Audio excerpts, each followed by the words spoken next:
Alright, good morning po sa inyo mga kapatid. So, hindi ba nung nakaraang mga araw, nung naaresto si dating Pangulong Duterte, maraming mga fake news na agad na mga naglabasan, na kesyo may mga personnel, uniform personnel na mga nagbitiw sa serbisyo because they stand for Duterte. Ngayon, diyan po sa Philippine military, ni-refute po yung mass resignation. Na wala raw hong ganong nangyayari sa kanila kasi pinagkakalat ng mga DDS, mga influencers nila, lalo sa TikTok, meron daw mga nasa 200 na yung mga nag-resign. So sa side nitong mga sundalo natin ay wala pong mass resignation na nangyari. Now, naalala ko rin, hindi ba nung sila General Torre ay nasa PCO, ini-explain nila, binanggit nila, tinignan namin yung balita na yan, tinignan namin yung aming roster, yung lahat-lahat. Wala namang mga resignation so far na mga natatanggap kami. Okay? Ganon. Ngayon, naalala ko etong si Colonel Kabunok. Sabi niya bilang paalala niya to sa mga men in uniform. Dapat ba tuwing may presidente na nagtataas ng benepisyo ng sundalo, personal loyalty na kaagad? Sundalo kami ng Pilipinas. Tama, di ba? Hindi personal na sundalo ng nakaupong presidente. Yan ho yung dapat tumanim sa isipan ng mga kasundaluhan natin, ng mga kapulisan natin na pinasasahod naman pare-pareho galing sa buwis ng taong bayan. Di ba? Na nandyan sila para protektahan, pangalagaan ang kaayusan, ang kapayapaan ng ating bayan, ang buhay at ari-arian ng mga Pilipino. Hindi para maging parang personal na sundalo. Katulad nito, sinasabi nag-resign. Wala pa naman ako makitang actual na yung proof nito na nag-resign siya. Si Sergeant Santiago, sabi niya, dahil yung kaisa-isang presidenteng itinuring na tatay ng buong Pilipinas na ngayon ay pinagkanulo sa dayuhan ng mismong pumalit sa kanya. Kaya raw siya nag-resign. Ex-soldier, wala na ako sa serbisyo. I'm not in the service anymore. Kaya yes, sasama ako sa people power. Kung si Tatay Digong handang mamatay for Filipino people, so do I. And you can count on me, Tay. I stand for PRRD. Hintayin mo munang mamatay. Baka mamaya ikaw ang mapatay, tapos yung buhay na buhay, sitting pretty sa The Hague. Ito naman yung isa rin. Police nagbitiw. Hindi ko na kayang isuot ang uniforming ito, sabi ni Ditz Ragasa Jr. Hindi na niya maramdaman ang karangalan sa pagsisilbi sa bayan sa ilalim ng BBM admin. Alright, ito yung isa. Sabi nila ito raw yung umiiyak. Ex-police woman already signing off to my FPRRD. You didn't just give me the opportunity to fulfill my dream of better serving and protecting the people, but also you gave me genuine love and unwavering support. Words will never be enough to express my gratitude to you. Alam nyo, dapat hanggang ganun lang Magpasalamat, appreciate kung ano yung nagawa ng presidente. Sapagkat, yun pong mga ginawa ng mga presidente, nagdaan o yung mga darating pa, wala ho tayong dapat na tanawin ng utang na loob na to the point magitayong tanga na buhay na natin ang nakataya sa kanila. Bakit? Tandaan nyo, yung everyday na trabaho ninyo sa mga amo nyo, minimum wage at least ang binabayaran sa inyo. Konting halaga kumpara, 'di ba, sa sinasahod ng mga politiko sa atin. Daan-daang libo yan, buwan-buwan. 'Di ba? So bayad ho ng malaking halaga ang kanilang mga ginagawang magaganda para sa atin, sa bayan natin. Tama lang po 'yon. Expectation yan sa kanila Dapat lang na i-deliver nila yan. 'Di ba? At ang consolation naman yan, malaking sahod at pagkakataon na muli nating ibalik sila sa pwesto. Diba? Ito pa yung isa, PSG nagbitiw. Simula nung nawala ka, nagbago ng lahat. Kanino bang PSG to? Diba? Hindi ko na maintindihan kung saan na ang tama at mali. Bumaba, moral at parang akong nakagapos at para na ring pipi na hindi makapagsalita at walang magawa sa mga mangyayari sa bansa natin.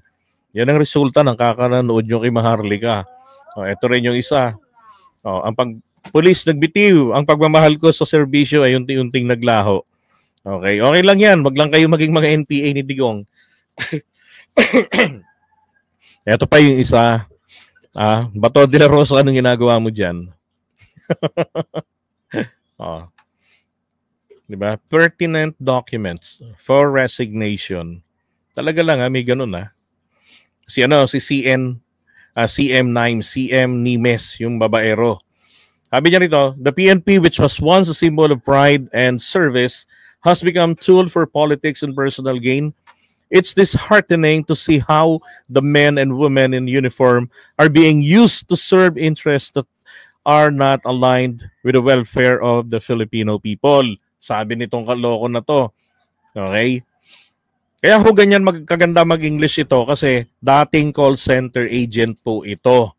No, binuki at saka fraudster to sa call center. Binuking ng kanyang ex at siya po ay nag-resign na po a month ago, sabi nung kanyang pinakahuling jowa. Ayan pinakahuling jowa niya. Ang sabi diyan ni Nico Kim, hypocrisy at its finest. You resigned a month ago. Not just because of the Duterte issue. Don't act like a martyr now, like you're standing on some moral high ground, when the truth is you've been gone along before this. But of course, playing the victim suits you well. Pa-victim. And now, you dare say, we owe it to ourselves, to our children? What a joke. The same person who preaches about responsibility but used to scoff at the idea of supporting our own child with special needs. Nako. Special child pala sila. Tapos yung mama tingnan nyo what was it you said again? Dako naman ng 2K kay nagadede man sa imo. Sabi niya, ng lalaki raw sa kanya, napakalaki naman ng 2,000. Nagdedede naman sa iyo yan. So as if 2,000 was some grand sacrifice on your part while I was silently shouldering 10 to 15,000 monthly for therapies. Grabe, no? Napaka-responsabling ama. Tapos malamang gusto pang makabudol ni Pogi. Ngayon, eto pa may nag-comment si Jaira Marie. Putang chismoso tayo may pruweba Sabi ni Jaira Marie, I think we have in common. This person is my ex. Boom. His audacity to use the situation of our country for clout and engagement. Yun. At wala talaga siyang character development. Until now. Nagkakalat pa rin. Nagpulis lang yan kasi mag-isa lang siya dito sa Maynila. Sa dami ng kabulastugan niya. Oportunista, akala niya mauuto niya lalo mga taga Maynila. Certified cheater. At malibog yan. Ako, marami naghahanap dyan. Terminated from one of the BPO companies because he is a fraudster. Aray ko. Fraudster pala, ma'am. Shoutout kay Marivic Giray, kabayan. Diba? Thelma Chavez. Tumawa pa, vlogger na mana-mana pagkasinungaling, tandaan ang pangalan ng mga blogger. Ano ba yun? Binati na nga kita. Okay, so sabi rito, he manipulated his stats for months at nasilip siya ng HR at operations. Naku, yari. Gano'n po ba kahalaga yung statistics na tinatawag? Ito po yung performance report. Okay. Nakapag na-hit mo yung target, let's say 20 sales, no lates, no absences, diba? No overbreaks in a month or a certain period of a month, then you will get something. Like when I was working in Genpac, so monthly, entitled kami na pagka ako yung nanguna, I can get 5,000 pesos on top of my salary and allowances. Ganon, kalaki. Na Cytel, you can get as much as 22,000 for hitting your KPI. So, yung mamang pulis na to, minanipulate daw niya yun. Fraud, kaya pala fraudster or fraudster. Ayun, nahuli siya. Escorted by guards hanggang paglabas ng establishment. No, he just wants to be a police because of the salary. He is a narcissist. Naku, nang Google P pa pala ng babae yan. O, dapat kayong mga niloko niyan, ipavowsy nyo yan. 'Di ba? Pavowsy nyo. No, tapos pagkadating niyan sa kulungan, nako po, masi-safeguard yan. Tapos lalamasin yan ng mga barako. Kaya lang hindi ito yung ipanglalamas diyan. Ito ang ipanglalamas sa kanya. Dati ka palang pulis, ha? Fraudster ka pala, ha? Pakak! Alam niyo yung mga ganyan, paaakyatin ho yan sa rehas. Doon sa rehas. Yung rehas dire-diretso, di ba? Ganon. So yung paa niya, isisiksik niya doon. Nakakapit siya ng ganon. Tapos, susuntokin yan ngayon sa tagiliran. Yun ang paghimas. Ngayon, bibigyan niya ng safeguard. Yung nagpakulong, hihingian ng mga preso ng ma'am, sir, may safeguard. Alam nyo na yun kung saan gagamitin yung safeguard. Yung mga ganyan, naku, kawawa sa kulungan yan. Okay, so yung mga pulis-pulis, dapat, meron pang dapat makinig kayo kay Cabunok, kay Harold Cabunok, kay Colonel. 'Di ba? Hindi porket may magandang ginawa sa inyong isang presidente o sabihin man natin si PBBM binigyan kayo ng bahay, magiging magiging sundalo na kayo, magiging pulis na kayo ni PBBM. Hindi tama yung ganon. Tandaan nyo palagi, pulis kayo ng kalawakan. Pulis kayo ng Pilipino. Yun dapat. Neutral kayo palagi. At kung pagdating naman sa loyalty, be loyal to the Commander-in-Chief. Kung sino ang presidente, be loyal sa kanya at sa taong bayan. Ganun. Diba? Kaya nga merong matagal ng patakaran to at muling ipinaalala sa kanila na itong mga kapulisan natin, mga sundalo natin na naglalabas ng kanilang mga saloobin sa social media, ganon.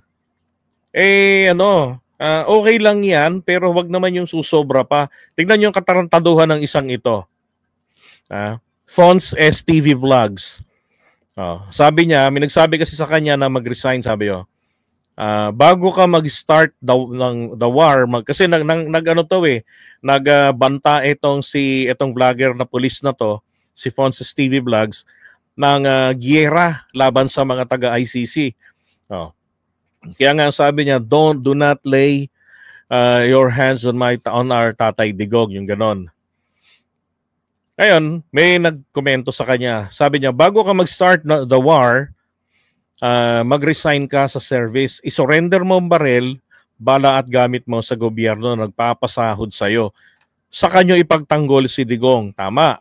Diba? Kasi kapag member ka ng isang organization, sobra naman kung titirahin mo yung organization nyo. Diba? Kailangan mag-resign ka muna, umalis ka dyan sa organization, tsaka ka tumira ng tumira. Yan. Sa ganyang paraan masasabi mong antapang mo at walang halong gamit ng bayan. Correct. Tama naman yung sinasabi ni Paulo Mendez. Sumagot ngayon ito. Si police, sabi niya, mali, Paulo Mendez, mali ang mindset mo, sir. We don't need to resign. Why should we? We will use our power to overthrow the government kung may enough grounds to overthrow. Yun. So, ito ho ang kinakailangan na talagang sibakin na ito sa pwesto. Baluktot na laman ng utak.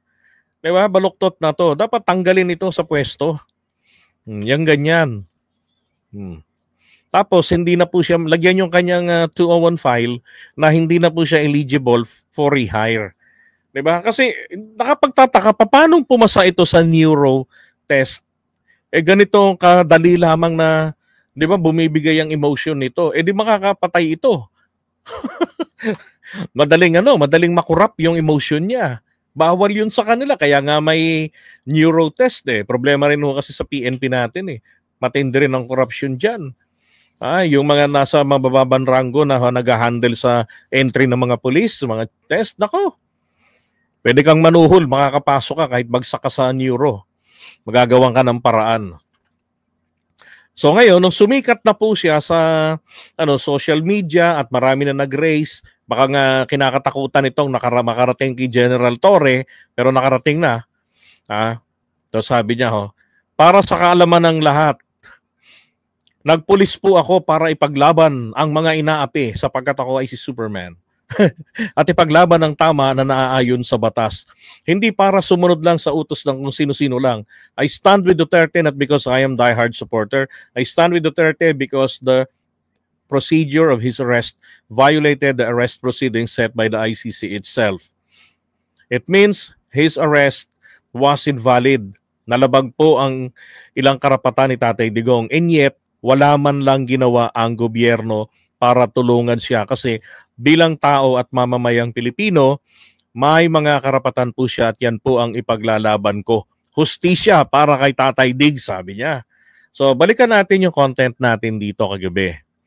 Okay? Yung ano ngang part ito?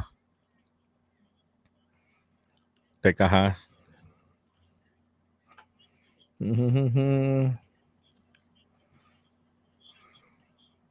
Saan na yun? Oh, come on. Ito yung 13. Teka.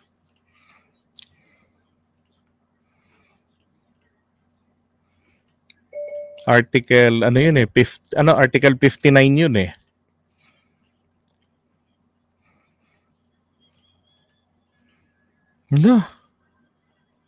Hala, saan napunta to? Article 59, come on.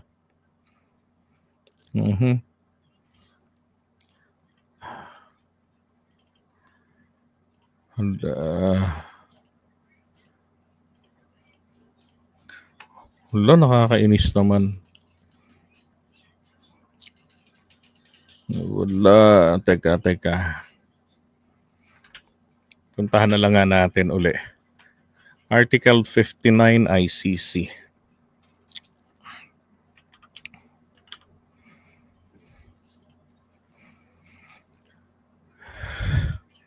Para ano? Kasi pinaliwanag ko to kagabi, 'di ba? Article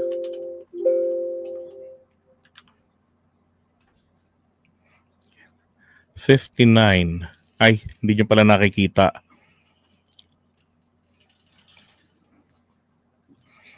Eto.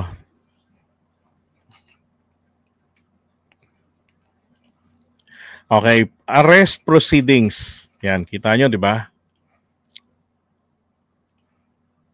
Yan, arrest proceedings.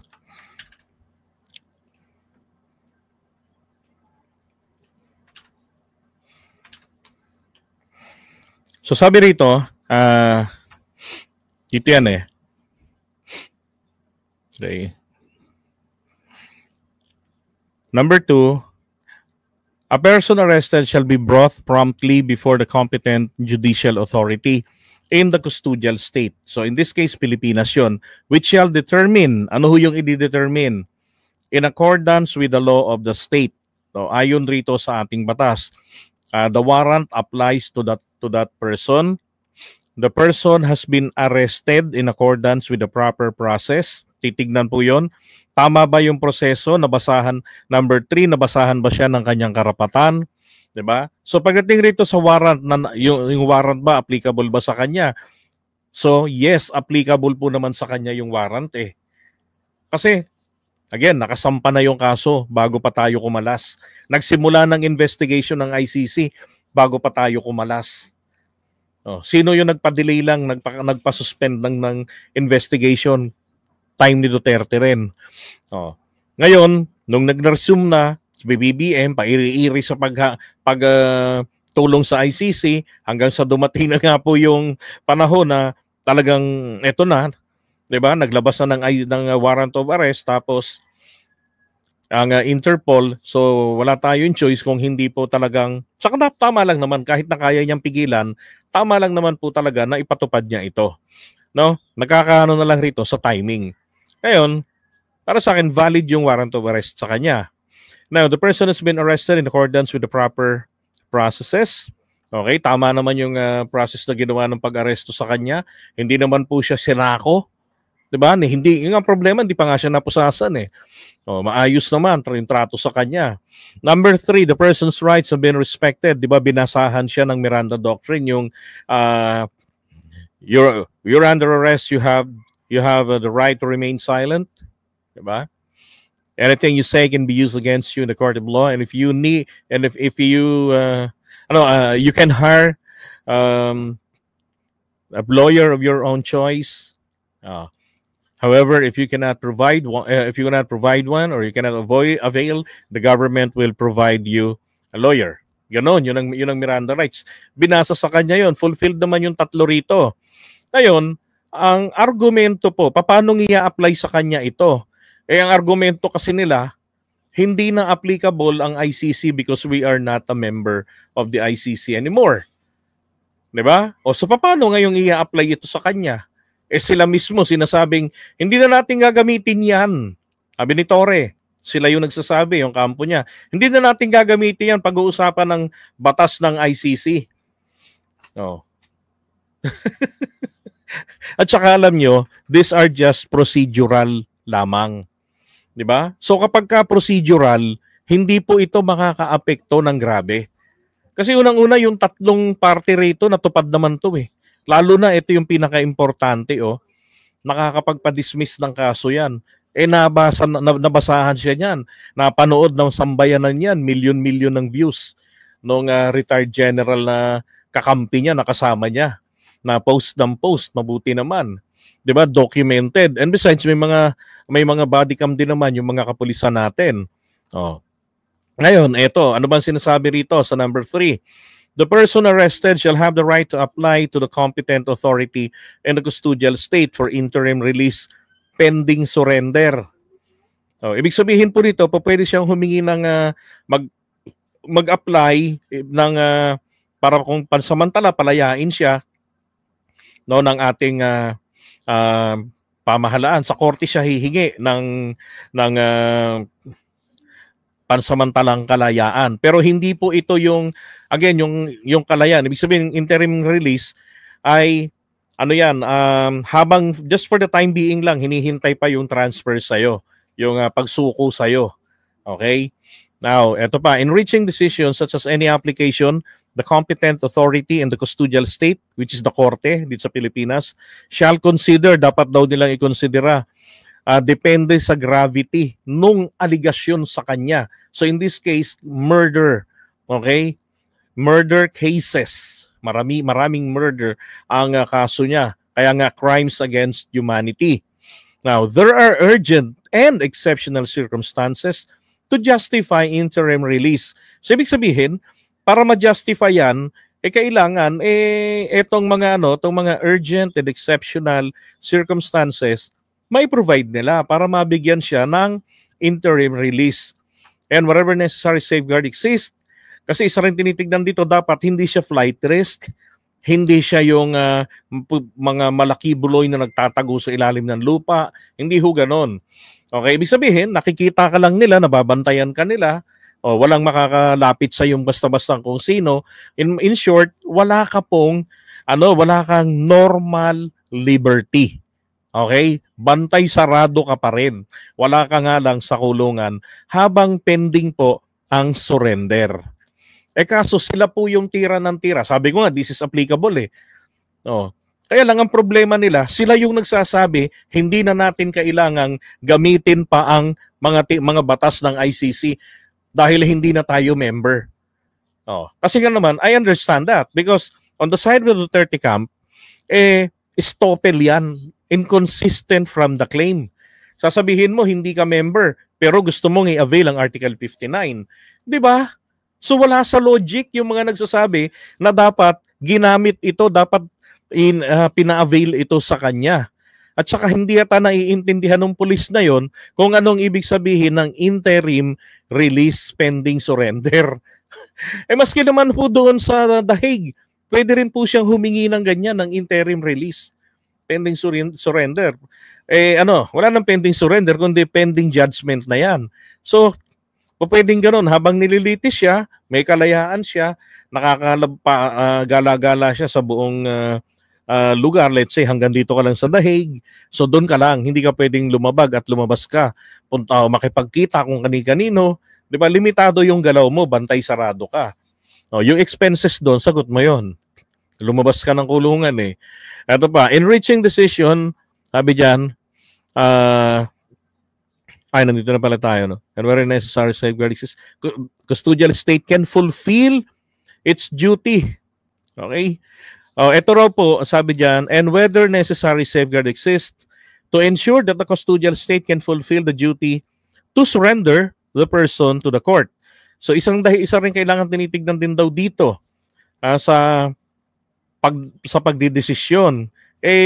Meron bang kakayanan ng gobyerno natin o ang estado natin kapag kailangan na siyang isurrender, may isusurrender ba? Hindi ba ito matatakasan? So isa rin sa kailangang isipin niya ng judge na mag-handle nito.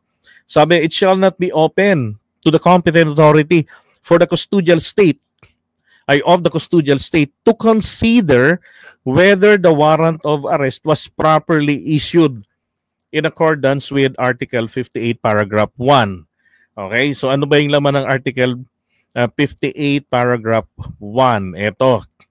At any time after the initiation of the investigation, the pretrial chamber shall, on the application of the prosecutor, issue a warrant of arrest of a person if, having examined the application of the evidence and or other information submitted by the prosecutor, it is satisfied that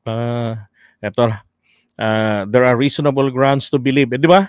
Noong nakaraan sinabi na nga that there are reasonable grounds to believe that Duterte may have committed these crimes. Di ba? Nabalita noon yun. Kaya nga, todo react na yung mga DDS at the time. Alam ko, presidente pa siya noon nung lumabas. Hindi, kay BBM na yata yun nung lumabas yun. Natandaan ko tong reasonable grounds to believe. Ano rebuttal dito ng mga kasama ko noon? Walang kwenta yung ICC, ginagamit lang yan ng mga Western countries para alipinin, kontrolin ang mga maliliit na bansa sa Africa at dito po katulad ng Pilipinas. Ang ilang buhay yan. Imbis na yung merito nito ang pag-uusapan di ba? Kumbaga personal attack yung ginagawa accusation agad to malign the integrity of the ICC. Tulad sa kanila ng mga yun ang nasa kanta. Di ba?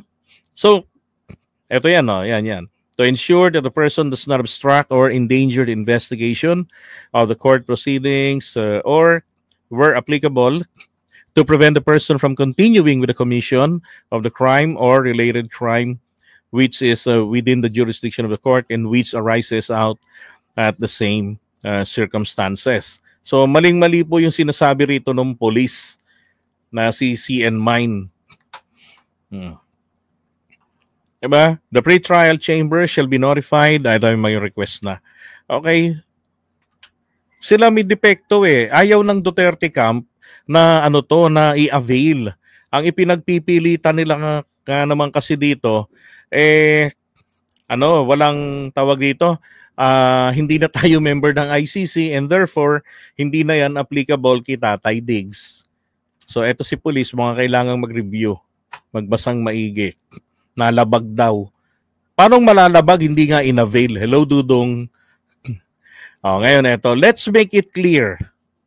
Ayan, 6 hours. Ito, 19 hours. Okay, so napagtanto-tanto niya na siguro.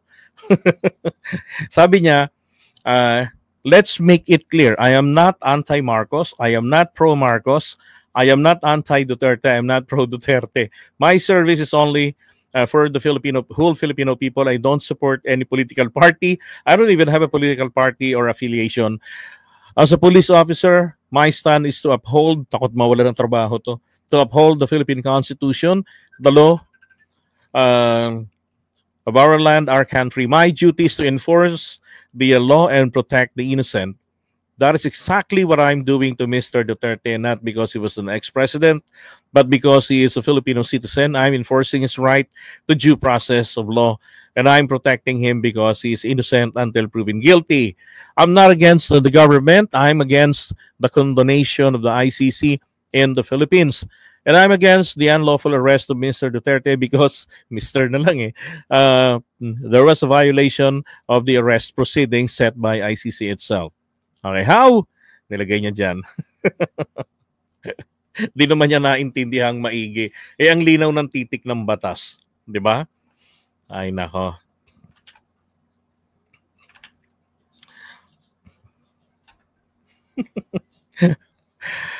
Ay, my goodness, tong mga gimmick-gimmick na ito ng mga itong mga pulis na resign daw. Ang pinakamatinding nakita ko kanina, doon sa post ng isa, nasa 200 na raw mahigit ang mga nagsipag-resign. Alam nyo, kahit naman magsipag-resign sila, 200, 500, 1,000, marami ho tayong pwedeng ipamalit sa kanila. Maraming aplikante. At pagkakataon na para matanggal yung mga ganyan ng klase ng mga mindset. Di ba? Oh. Okay. So, iwanan muna natin itong mga silop na to.